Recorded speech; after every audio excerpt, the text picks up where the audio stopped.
AI has advanced so much that it can be hard to tell between a real photograph, between something that's been touched up using AI, or something that has been completely generated by AI. And it doesn't matter the genre, whether it's real estate photography, whether it's portrait photography, lifestyle photography, all of these genres can be imitated to some degree from AI. In fact, out of all those pictures that we just saw, none of them were actual photographs, and they were all generated just using Adobe's Firefly. But that is not the biggest threat. That's something I'm not concerned of at all. There are two major threats that really AI has and can impose upon photographers that really aren't talked about that much. And that's what I want to cover in this episode. Let's start with the first one, and that's that AI isn't something that's going to necessarily replace photographers, because especially if you're in a particular business like real estate photography, like what I do full-time, or if you're doing product photography, or if you're doing weddings, something that requires realism, AI, one, cannot be consistent enough to get you enough photos. Also, it can't be falsely advertised. You can't just use AI to generate a bunch of pictures of a home and put that on the market to list it. That's just not going to fly. That's completely false advertising. Plus, it's just not there yet to do it. But AI does come into play when you can edit things. For instance, take this image here. This, just a standard image of this kitchen, is turned into this by using AI. Now, not all of that was AI, only some of it, because this was shot for a designer. And that's why, if you take a close look, the annoying views to the outside were changed, and a lot of other things were too. And this is where the biggest threat comes in. Now, there's also things we have to be aware of for in real estate, the listing market. In this case, since that was for an interior designer, I could change the views to the outside.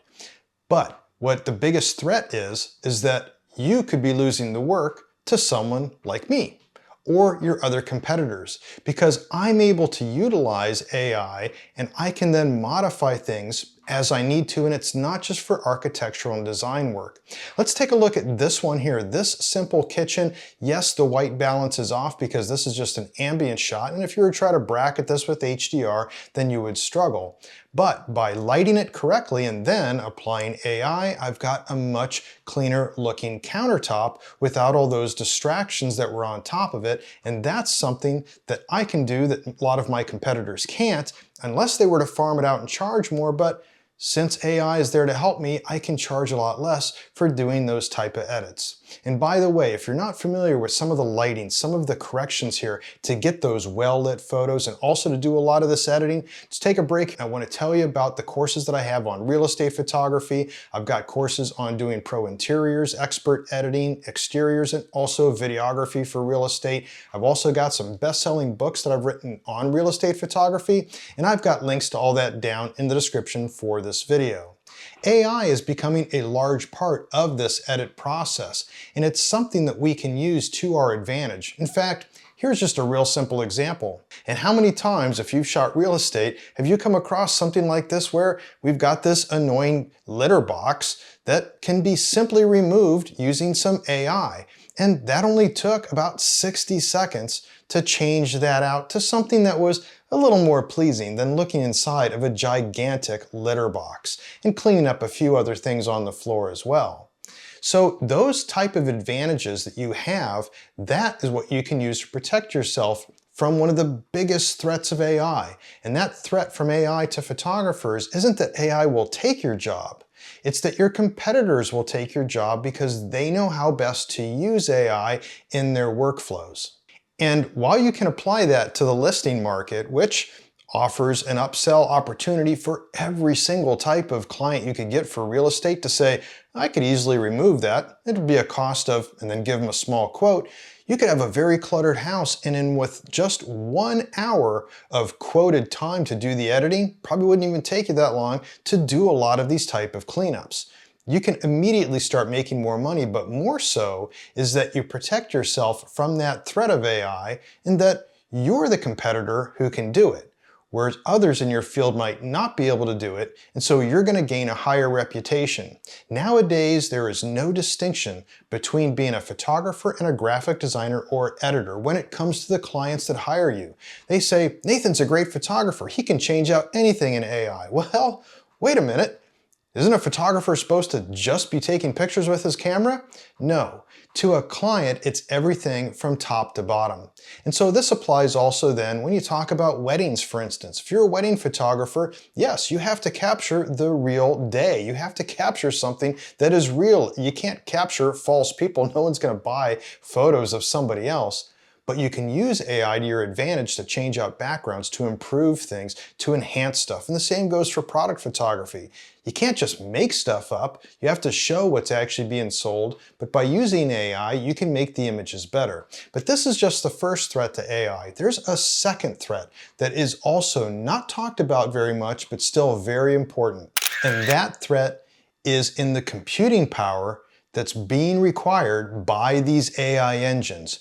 The better AI gets, the more computing power it requires. The more computing power it requires, then the higher the cost to maintain the server farms, but more so is also the carbon footprint. For instance, when OpenAI came out with ChatGPT-3, when it came out with version 3, the large learning machine, when it had to do its learning process, it's estimated to have used 500 tons of carbon. So its carbon footprint was huge and emitted basically 500 tons of extra carbon dioxide into the atmosphere. So this is where some of the irony comes in that we want to be eco-friendly. In fact, we have weather models that are generated from AI to predict hurricanes, but by doing so, they could be contributing to climate effects that could eventually cause hurricanes.